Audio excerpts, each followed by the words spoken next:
Hello दोस्तों, पिछले video में हमने MySQL को सक्सेसफुली इंस्टॉल कर लिए थे। अब ये सवाल आता है कि इंस्टॉल करने के बाद क्या करें। तो आज के इस वीडियो के जरिए हम स्टेप बाय स्टेप सीखेंगे कैसे डेटाबेस बनाते हैं, कैसे टेबल क्रिएट करते हैं और कैसे डेटा इंसर्ट करके उसे देखते हैं। ये SQL सीखने का सबसे इम्पोर्टेंट स्टेप है, तो वीडियो को पूरा देखें। भी हमारे सामने आज की इस वीडियो में जो कुछ भी हम सीखेंगे आप लोगों के सामने इस पीपीटी में मैं इस वीडियो की डिस्क्रिप्शन में रख दूंगा। आप लोगों को वहां पे जाके एक एक कमांड को अच्छे से पढ़ना है। तो जो हम सबसे पहले सीखेंगे वो सीखेंगे क्रिएट डेटाबेस। उसके बाद हम उसी डेटाबेस को यूज करेंगे यूज डेटाबेस से, और फिर उस डेटाबेस के अंदर क्रिएट टेबल बनाएंगे। फिर उस टेबल के अंदर इंसर्ट इनटू कमांड के हेल्प से हम डेटा इंसर्ट करेंगे, और उसके बाद सेलेक्ट डेटा कमांड से हम पूरे डेटा को देखेंगे। तो चलिए सबसे पहले यूज करते हैं क्रिएट डेटाबेस, और मैं अपना वर्कबेंच ओपन करता हूं, और मुझे आशा है कि आप लोग भी साथ के साथ अपना माई एक्सक्यूएल वर्कबेंच ओपन करेंगे। तो मैंने अपना वर्क बेंच ओपन कर लिया है, और मैं सिंपल यहाँ पे क्लिक करके, और आप लोगों को भी यहाँ पे पासवर्ड डालना होगा। तो मैं अपना पासवर्ड डाल देता हूँ, और आप लोग अपना सिस्टम का पासवर्ड यहाँ पे डाल देंगे। और जैसा कि हमने पीपीटी में देखा था कि हमें पहले डेटाबेस बनाना होता है, और उस डेटाबेस के अंदर टेबल बनता है, और उस टेबल के अंदर हम रिकॉर्ड की एंट्री करते हैं। तो उसके लिए सबसे पहले यहाँ पे आपको डेटा बेस बनाना है। तो आप अगेन अपने पीपीटी में जाइए और देखिए, इस नेक्स्ट पीपीटी में देखिए यहाँ पे कमांड लिखा हुआ है क्रिएट डेटाबेस, और डेटाबेस का नाम क्या है, क्रिएट डेटाबेस, और डेटाबेस का नाम है रखा हूं कंपनी। आप लोग यहाँ वर्कबेंच पे आके सेम कमांड लिखना है। देखिए क्रिएट डेटाबेस, और डेटाबेस का नाम कंपनी, कंपनी। और यहाँ पे सेमी कॉलन प्रेस करेंगे तो यह होता है एंड ऑफ स्टेटमेंट। जैसे आप यहाँ सेमी कॉलन प्रेस कर लगा देंगे तो ये जो स्टेटमेंट है ये यहाँ पे एंड हो गया। और यहाँ पे कर्सर रख के आपको कंट्रोल के साथ इंटर बटन को दबा देना है। या देखिए यहाँ पे है ना, फ्लैश का ऑफ एक फ्लैश फिल टाइप का आइकन बनाया हुआ है, ये क्वेरी एग्जीक्यूट करता है ये। या तो आप यहाँ क्लिक कर दीजिए, या तो यहीं पे कर्सर रख के कंट्रोल प्रेस करके इंटर प्रेस कर दीजिए। अब देखिए यहाँ पे एक्शन आउटपुट में क्या दिखा रहा है, क्रिएट डेटाबेस कंपनी। अब आपके डेटाबेस में एक डेटाबेस बन चुका है। अब जैसे देखिए स्कीमा, ये होता है स्कीमा। अभी हमारे सामने एक ही दिखाई दे रहा है सिस, जो बाय डिफॉल्ट सिस्टम द्वारा बना के आपको एक डेटाबेस दिया रहता है। अब चूंकि मैं अभी यहाँ पे हमने एक डेटाबेस बनाए हैं, वो हमें यहाँ पे नहीं दिखाई दे रहा है। उसे देखने के लिए देखिए सिंपल आपको यहाँ पर रिफ्रेश वाले, ये रिफ्रेश है ना, इस पे क्लिक कर देना है। अब वो आपका डेटाबेस जो आप यहाँ पे बनाए हैं यहाँ पे शो हो गया। अब इस डेटाबेस के इस तीर वाले आइकन पे क्लिक कीजिए। अभी देखिए इस डेटाबेस के अंदर क्या दिखाई दे रहा है, tables, view, store procedure, function. तो अभी मुझे क्या करना है, अभी तो मैं एक डेटाबेस बनाया, अब मुझे इसके अंदर एक टेबल बनाना है। तो उससे पहले मैं एक डेटाबेस और बनाता हूं, इसी को मैं कॉपी कर लेता हूं। ऐसे कॉपी करके यहाँ पे पेस्ट, टाइम बचाना है हमें। और इस कंपनी का नाम बदल के मैं कर देता हूं XYZ। और देखिए यहाँ पे सेमी कॉलन लगाया, और यहीं पे कर्सर रख के कंट्रोल इंटर के प्रेस किया। अब देखिए अगेन एक डेटाबेस बना, क्रिएट डेटाबेस XYZ। और अगेन मैं यहाँ गया और फिर से एक बार प्रेस किया। अब आप देखिए आप दो डेटाबेस बना चुके। अब आपको यहाँ पे एक बहुत ही अच्छा कमांड यूज करना है कि आप कौन सा डेटाबेस यूज करना चाहते हैं, आप किस डेटाबेस के साथ काम करना चाहते हैं, ये आपको एसक्यूएल को बताना होता है। तो मैं लिख रहा हूं यूज, देखिए use company, company means data का नाम, use company. Semi colon press किया और यहाँ पे कंट्रोल के साथ इंटर, या यहाँ वाले ऑप्शन पे क्लिक। देखिए यूज कंपनी, देखिए यहाँ पे एक याद रहे कि एज इट इज, जैसा नाम यहाँ है तो वही नाम यहाँ पे लिखना होगा, as it is. Use company यानी यूज डेटाबेस का नाम। आप अपने पीपीटी में आइए और देखिए नेक्स्ट पीपीटी में यूज कंपनी, यानी जो डेटाबेस आप वहां पे बनाए हैं उसको यूज कमांड लिख के और उस डेटाबेस का नाम लिखेंगे, और आप उस डेटाबेस के अंदर एंट्री कर चुके हैं। अब अगेन आप यहाँ पे एक बार रिफ्रेश कीजिए और अपने कंपनी वाले डेटाबेस में आ गए, आप यहाँ पे एंट्री कर चुके हैं आप। अब आप इस डेटाबेस के साथ काम कर सकते हैं। तो हमने अभी क्या किया, हमने एक डेटाबेस बनाया, उस डेटाबेस के अंदर एक टेबल बनाया, सॉरी उसे यूज किया। अब उसके अंदर मुझे क्या करना है, उसके अंदर हमें टेबल बनाना है। तो अगेन आप अपने पीपीटी में आइए और नेक्स्ट कीजिए। देखिए आ गया क्रिएट टेबल। अब आपको टेबल बनाना है, जैसे हम अपने लास्ट क्लास में क्या किए थे, टेबल को डायरेक्ट इंपोर्ट कर लिए थे। लेकिन अब हमें टेबल इंपोर्ट नहीं करना है, खुद का टेबल बनाना है। हमें एक एम्प्लॉय नाम का टेबल बनाना है। उसका सिंटेक्स क्या होता है टेबल बनने का, क्रिएट टेबल, टेबल का नाम जो भी आप टेबल देना चाहते हैं, ठीक है। एक ब्रैकेट स्टार्ट करेंगे और देखिए जो कॉलम है ये आईडी है ना, तो आईडी के साथ ये इंट लिखा हुआ है। इंट मतलब इसका डेटा टाइप होता है, ये इंटीजर वैल्यू का होता है। इंट मीन इंटीजर वैल्यू, और कॉमा नेम, ये सेकेंड कॉलम है नेम, वेर कैर 50 है। ये क्या करता है, ये भी डेटा टाइप है। अब डेटा टाइप को हम अपने अगले क्लास में पढ़ेंगे। अभी के लिए मैं आप लोगों को छोटा सा डेमो दिखा रहा हूं करके बस क्रिएट टेबल का।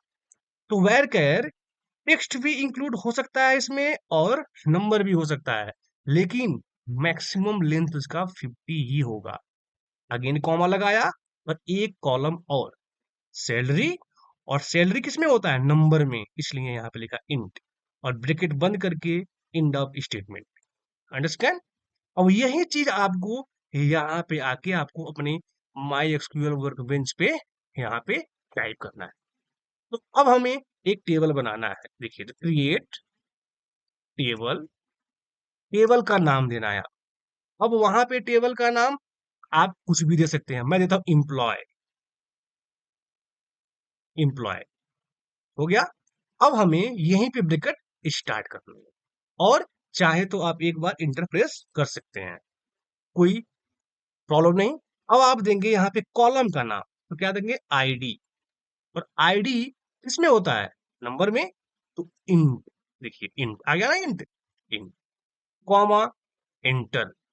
एक कॉलम का नाम आप दे चुके हैं, दूसरा कॉलम आप क्या देना चाहते हैं, नेम, तो देखिए नेम, और नेम किस में होता है, टेक्स्ट में होता है या नंबर में होता है, उसके लिए क्या था, वेर कैर, देखिए वेर कैर, और एक ब्रैकेट लगा के आप मैक्सिमम लेंथ दे सकते हैं।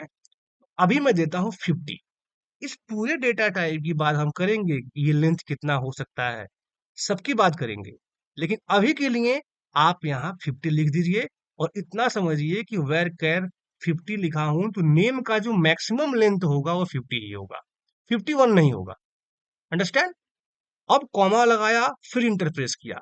अब देता हूं मैं आईडी हो गया, नेम हो गया, और एक कॉलम और देता हूं सैलरी का, सैलरी का, और सैलरी किस में होता है, नंबर में होता है ना, तो ये भी इंट, देखिए इंट, और ब्रैकेट यहाँ पे स्टार्ट किया था तो यहाँ पे हमें बंद करना होगा, और इंड ऑफ स्टेटमेंट लगा के, या अगर आपको इंड ऑफ स्टेटमेंट नहीं लगाना है तो आप इस पूरे क्वेरी को सेलेक्ट कीजिए, देखिए ऐसे सेलेक्ट कीजिए, और फिर कंट्रोल इंटर या इस वाले आइकन पे सिंपल क्लिक कर दीजिए, तब भी ये क्वेरी एग्जीक्यूट हो जाएगा।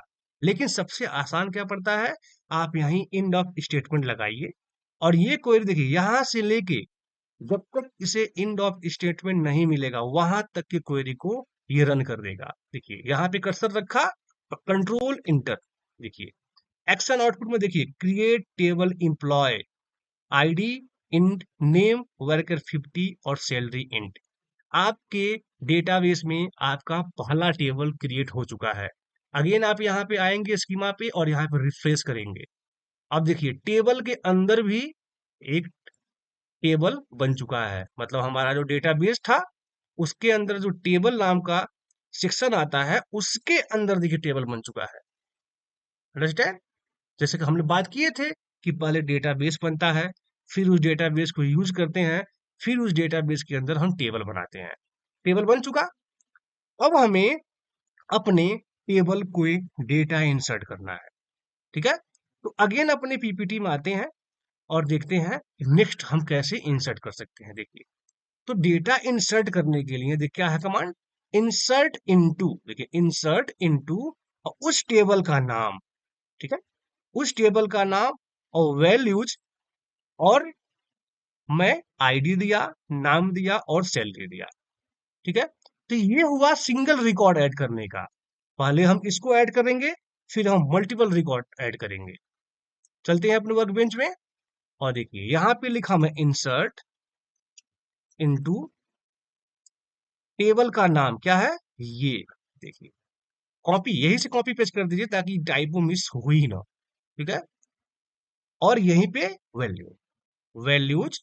अब देखिए यहीं पे अगर आप ऐसे लिखेंगे तो याद रहे बिल्कुल कॉलम के सीक्वेंस में होना चाहिए। आईडी है तो यहाँ पे आईडी कॉमा 1, नेम है तो यहाँ पे राम, देखिए राम, और सैलरी है तो 50,000।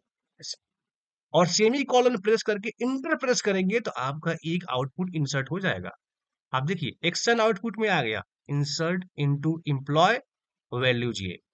लेकिन अब देखिए क्या होगा कि अगर मैं इस राम को यहां लिखूं और एक को मैं यहां लिखूं, तो इसको मैं अगेन कॉपी करता हूं और नीचे पेस्ट, और मैं आपको दिखाता हूं, यहां पे मैं कर देता हूं राम, देखिए, और एक कॉमा लगा के मैं 1 कर देता हूं। देखिए इसका सीक्वेंस में चेंज कर दिया, तो अब यहाँ पे मुझे इरर देखने को मिलेगा ये, क्योंकि हमारा जो डेटा टाइप है, देखिए डेटा टाइप इंट क्या है, ये राम आ गया ना, तो इंट है यहाँ पे, देखिए पहला कॉलम इंट, इसलिए इधर आ रहा है। तो अगर आपको सिंगल सिंगल डेटा इंसर्ट करना है और आपको सीक्वेंस पता है, तभी इस तरीके से आप एंट्री कीजिए।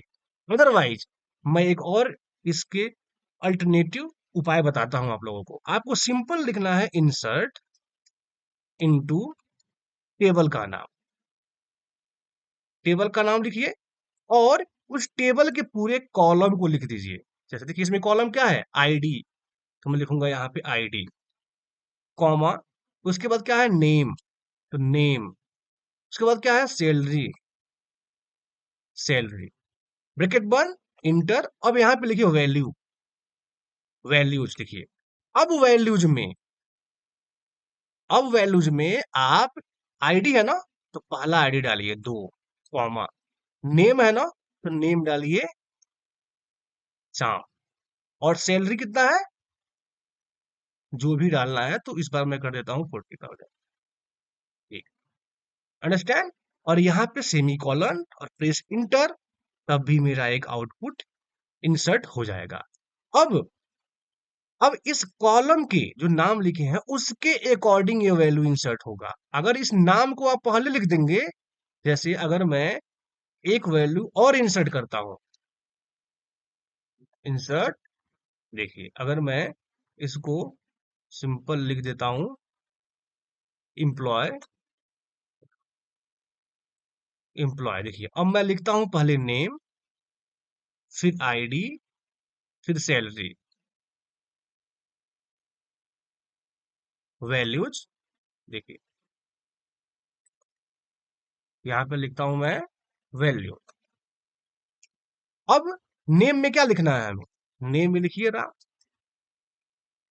आईडी में क्या लिखना है 1, सैलरी में क्या लिखना है कुछ भी लिखिए, ब्रैकेट बंद, सेमी कॉलन प्रेस इंटर। देखिए यहाँ पे आपका रो इंसर्ट हो गया। तो इस तरीके से आप कभी भी किसी टेबल में अगर डेटा इंसर्ट करना हो, तो इस तरीके से कॉलम का नाम लिख के उसमें वैल्यू इंटर कीजिए। गलती होने का चांसेस 0% है। नहीं, अगर आपको सीक्वेंस पता है तो आप वैसे भी एंट्री कर सकते हैं। वैसे मैं दो तरीके से बताया टेबल में डेटा इंसर्ट करने को, अंडरस्टैंड? अब देखिए दो डेटा, हम लोग 2-3 कॉलम एंट्री कर चुके हैं। अब हमें डेटा को देखना है कि वाकई में मेरे टेबल में डेटा इंसर्ट हो रहा है कि बस मैं एंट्री करते हुए जा रहा हूं। उसे देखने के लिए क्या है, अगेन हम पीपीटी में आते हैं और देखते हैं नेक्स्ट क्या है मेरा, व्यू डेटा में क्या है, सेलेक्ट स्टार फ्रॉम टेबल का नाम। स्टार मीन्स क्या होता है, ऑल, उस टेबल के सभी कॉलम दिखाई देंगे आपको, सभी रो दिखाई देंगे। तो मैं यहाँ आता हूँ वर्क बेंच पे और लिखता हूँ सेलेक्ट स्टार फ्रॉम उस टेबल का नाम। देखिए मैं बार बार यहाँ पे कॉपी इसलिए कर रहा हूँ कि टाइपिंग मिस्टेक ना हो, क्योंकि अभी नाम आसान है तो आप लोग इजीली लिख सकते हैं, लेकिन जब आप रियल टाइम में यूज करेंगे तो या तो आपका बिल्कुल टाइपो मिस होना ही नहीं चाहिए। अगर टाइपो एक भी मिस हुआ, जैसे कि इम्प्लॉय के जगह मैं एक ई छोड़ देता हूँ और ब्रैकेट सेमी कॉलन प्रेस करके इंटर प्रेस करके सीधे आपको आएगा एरर, देखिए सीधे एरर। तो इसलिए मैं बार बार यहाँ से कॉपी कर रहा हूँ कि गलत ना हो। देखिए सेलेक्ट स्टार फ्रॉम टेबल का नाम लिखा और कंट्रोल इंटर प्रेस किया और देखिए डेटा आपके सामने आ गया। ये रहा ना, ये डेटा आ गया, आईडी 11 डुप्लीकेट एंट्री हो चुकी है। तो अब क्या हम अपने टेबल में एक से ज्यादा रो एक बार इंसर्ट नहीं कर सकते, ये चीजें हमें देखना है। तो हम चलते हैं अपने डेटा, अपने टेबल में एक से ज्यादा रो इंसर्ट करने। देखिए मैं इसको कॉपी कर लेता हूँ, सिंपल इंसर्ट इनटू टेबल और इसके कॉलम का नाम को यहाँ पे मैं कॉपी कर लेता हूँ और यहाँ पे करता हूँ पेस्ट। ठीक है, इंटर वैल्यूज, देखिए वैल्यू, और यहाँ पे ब्रैकेट स्टार्ट करता हूँ और इसी सीक्वेंस में मुझे लिखना है। देखिए मैं 5 लिखा और नाम लिखता हूँ ए, किसी का नाम ए होगा, सैलरी 5, एक रिकॉर्ड एंट्री कॉमा प्रेस करूंगा यहीं पे इंटर, देखिए फिर एक ब्रैकेट, फिर 6, मान लीजिए इसका नाम होगा बी, तो बी, और सैलरी क्या, 666 ब्रैकेट 1। देखिए 2 रो को मैं इंसर्ट कर रहा हूं एक साथ। आप चाहे तो ऐसे कॉमा लगा लगा के मल्टीपल रो को इंसर्ट कर सकते हैं किसी भी टेबल में। और इसको मैं सिंपल सेलेक्ट किया और यहाँ पे जाके क्वेरी रन, और देखिए यहाँ पे इंसर्ट इनटू एम्प्लॉय और 2 रो आपके टेबल में इंसर्ट हो चुका है। अब आप इसे देखना चाहेंगे तो उसके लिए सेलेक्ट स्टार फ्रॉम क्या, एम्प्लॉय का नाम, सॉरी टेबल का नाम, और सेमी कॉलन कंट्रोल इंटर, और देखिए सभी आउटपुट आपके सामने। अब हमने डेटा को यहाँ पे इन टेबल क्रिएट करना, सॉरी डेटाबेस क्रिएट करना, उस डेटाबेस को यूज करना, उस डेटाबेस में टेबल बनाना और टेबल के अंदर डेटा इंसर्ट करना, इसका हम बेसिक सीख चुके हैं। अब हम अपने नेक्स्ट क्लास में डेटा टाइप को पढ़ेंगे और वहां पे एक बार और टेबल बनाएंगे और एक बार और डेटा इंसर्ट करेंगे और एक बहुत ही इंपॉर्टेंट टॉपिक को कवर करेंगे, वेयर क्लाउज। तो आज के इस क्लास पे आप लोग प्रैक्टिस कीजिएगा। वीडियो की डिस्क्रिप्शन में इस पूरे पीपीटी में रख दूंगा, उस पीपीटी को देख के आप लोग स्टेप बाय स्टेप प्रैक्टिस कीजिएगा। अगर वीडियो आप लोगों को हेल्पफुल हो तो वीडियो को लाइक और चैनल को सब्सक्राइब जरूर कीजिएगा। मिलते हैं अपने अगले वीडियो में।